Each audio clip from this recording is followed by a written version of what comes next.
So process is interesting because we are very process driven. So we're kind of interesting. And if you talk to a lot of people that do this, we're kind of in a very, very sweet spot where we are macroeconomic down. So we're looking at the macro environment to kind of pick and choose where we should be going in terms of asset mix, diversification. And then we're quantitative back up. That means we're looking at those areas through numbers using quantitative research, a little bit of art to know where essentially the value traps are and what not to do and that kind of thing. And then, which in end is really repeatable because it's the macro and credit cycles are really important. So in a credit cycle, depending on where you are in the credit cycle, will essentially define what asset diversification you should have. And so it's really important to know where you are in that credit cycle at all times, because that really defines that asset allocation, which is where essentially most people get 60 to 80% of their return. I mean, if we look at us, we get probably about 65%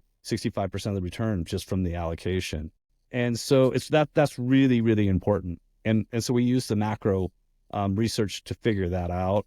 And then quantitatively, we always kind of can put a valuation on the market quantitatively. And so that helps us define, hey, we like equities, but then we'll quantitatively look at markets and say, okay, this market's overvalued or this one's undervalued. And that will dictate where we go with that part of the investment. So really repeatable, highly disciplined. There's lots of times where you want to drop your discipline and chase things